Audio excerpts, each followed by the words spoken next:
Hey, YouTube and Instagram. How are y'all doing tonight? I am Miss Flowers, your holistic wellness coach, helping you spot those red flags when it comes to self love. Hey, Rakia. Hey, that's her right there. So, I asked a question the other day, and the question was, what are some of your biggest challenges when it comes to self love? I had one person say that self acceptance was one of their biggest challenges when it comes to self love. self self acceptance is definitely a big thing with a lot of people because they don't really like themselves, and even though they know they don't really like themselves, I think comparison plays a big part in that.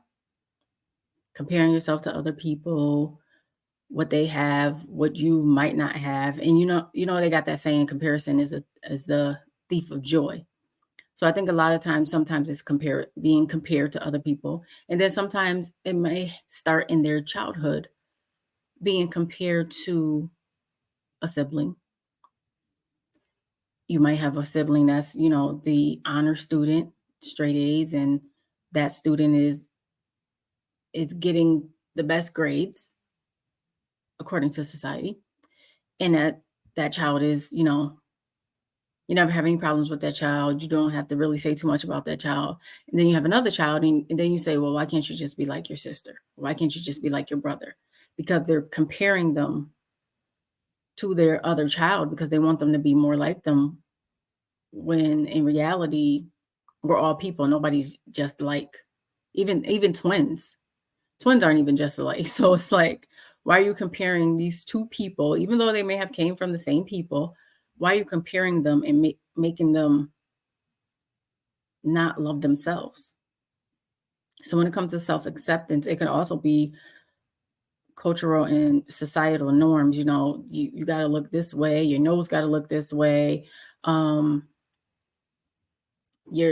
got to have a BBL, you got to have all this stuff going on to be accepted, when in reality, if you would just be yourself and love yourself, you don't have to be like other people. Especially people that have a problem with self-acceptance, they tend to look at what other people are doing and what other people are saying, instead of thinking to themselves, I don't have to. I remember when my I went to go get pictures taken for my podcast. Hey, Aaron. Went to go get pictures taken for um my podcast photo. I can't think of the word right now, but I went to go get my pictures taken, and I told the girl, I was like, don't contour my nose. Like, I like my nose, don't contour my nose. I don't want my nose is not that big. So contouring it to me was just gonna make it look even smaller. But I was like, don't contour my nose. I like my nose. I like my nose. Um, don't don't make it look like I'm not gonna like Michael Jackson when he got his nose. I don't like the contour nose look. I did not want my nose contoured. That was just how I felt. But there's some people, they want their nose contoured. I was like, I don't want my nose contoured. I want to look like me, but I just want to not look. For one, I didn't want to look ashy. I didn't want to look ashy in the pictures because, when you go get professional photos, there's so many lights. There's lights. There's 4 or 5 lights sometimes, or there's one big giant light, and then sometimes people look ashy, and then their nose looks. I don't know. Their nose just looks weird to me, and I didn't want my nose to look like that. So I told her, I said, I want to look like myself. And she was like, all right, all right. And I told her, I don't want them long. I don't want eyelashes out to wherever. I didn't want all that stuff. So when it comes to self-acceptance, I think a lot of people, especially with social media, there's a post going around, a couple of they're not influencers, but they're, I guess you want to say, content creators, because they don't call themselves influencers. But they were saying a lot about these influencers, that a lot of this stuff is fake, which I thought it was fake a long time ago, because a lot of these influencers, they all had the same countertops. It was all like the same house. The house was just looking the same. There's no pictures up. There's no color, nothing. So I was like, these people are just faking the phone. And then later on, I found out from one of my friends, she was saying that they have because all my friends at this point now that I'm making for some weird reason, they're all 30 something. So they know more social media stuff than I do. So she was like, yeah, they're called influencer homes. And they rent the homes for a week or a weekend, and they rent and they record all their stuff there. But my thing is, if you're gonna rent this house, go buy you some pictures from Target or something, make it look like it's actually your house if you're gonna do all that. But that's neither here nor there. We're talking about self-acceptance. But that right there, they don't accept themselves because they don't want you can't record in your own house. I have an area in my house where I record, like you'll probably never see anywhere else besides the kitchen or maybe a blank wall. But going to record all this, doing all this extra stuff is just too much. So when it comes to self-acceptance, a lot of times people don't show themselves compassion because some people that don't accept themselves, they are, from what I've seen, high achievers. And it's like you're doing this, and this, and this, and like you think they have the best life ever, but really they're kind of in competition. Who you talking about? Don't worry about who I'm talking about.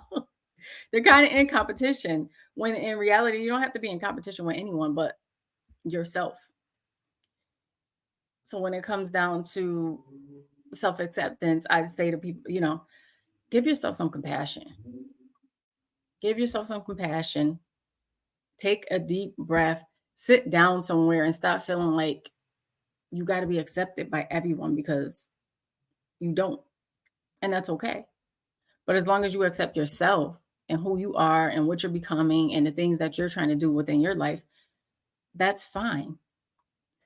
But okay, name them off the live. I'm about to kick you off the live.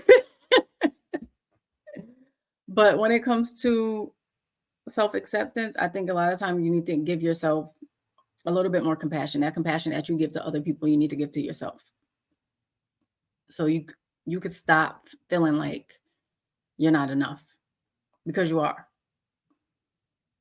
And then there was another response that I got, and it was the response that I got to the question was dealing with and coping with the guilt of saying no. I am big on no. My cousins call me the queen of no. I am big on no. I do not have a problem anymore telling people no. And I was on a live yesterday with one of my coaching friends, and we were talking about boundaries. I'm big on saying no because I got to the point where people will call me and I'm just getting off work. I remember one time one of my cousins doesn't drive. And she would call me and I'm like, I'm just getting off of work. If you want me to pick you up because she would call me, she wanted to go to the grocery store for whatever. It was always a grocery store. And I would say, take the bus there and I would pick you up and drop you off.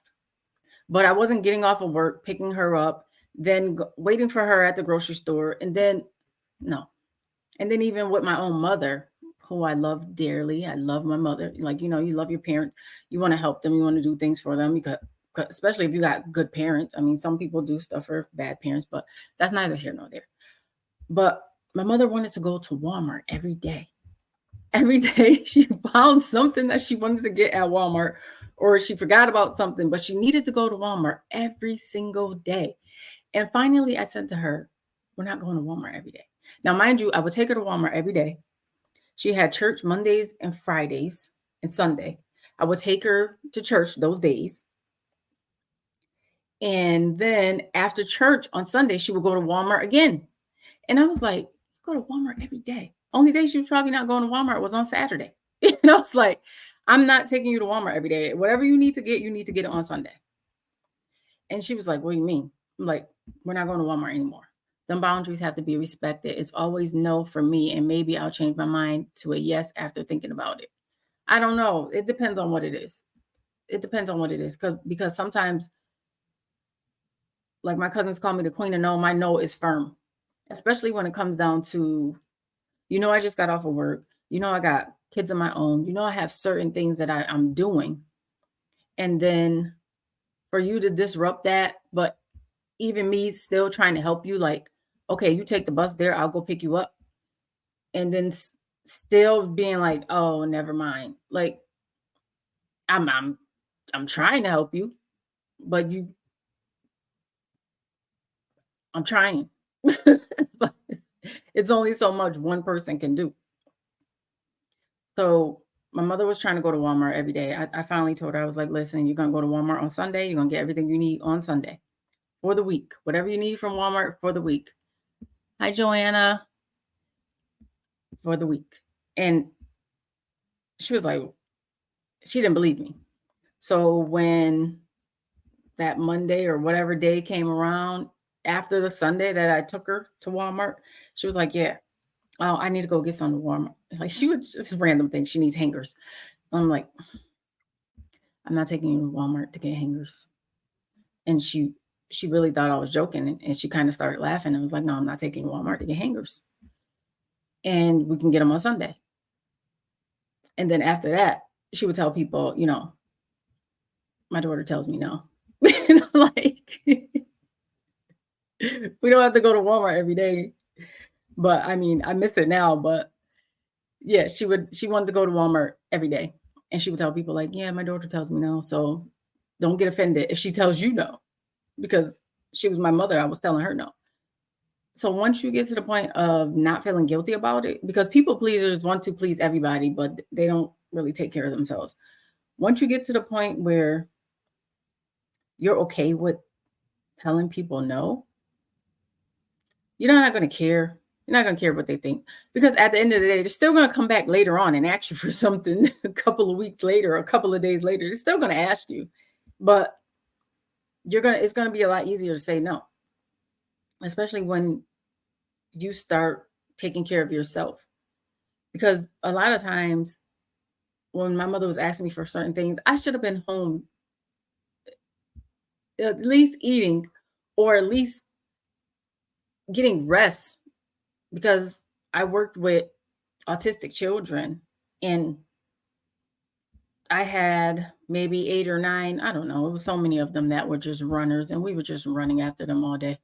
So I was tired. I was beat. It was a lot. And so I had to start telling her no. I had to start telling other people no. I had to start telling them, hey, you want to go to the grocery store? I go to the grocery store this time on Saturday or this time on Sunday. If you really want a ride to the grocery store, then you have to be up at that time and ready when I leave out.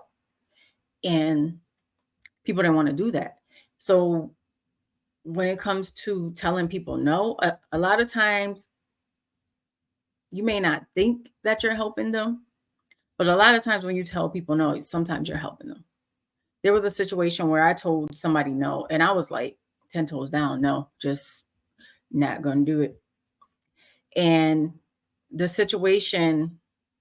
person that was explaining the situation to me, they were making it seem like it was a dire situation, but I didn't really think that it was a dire situation, because intuition wasn't it wasn't it wasn't sitting in my spirit like that it was like the worst situation ever. If I would have said no, that would have been worse off for that person.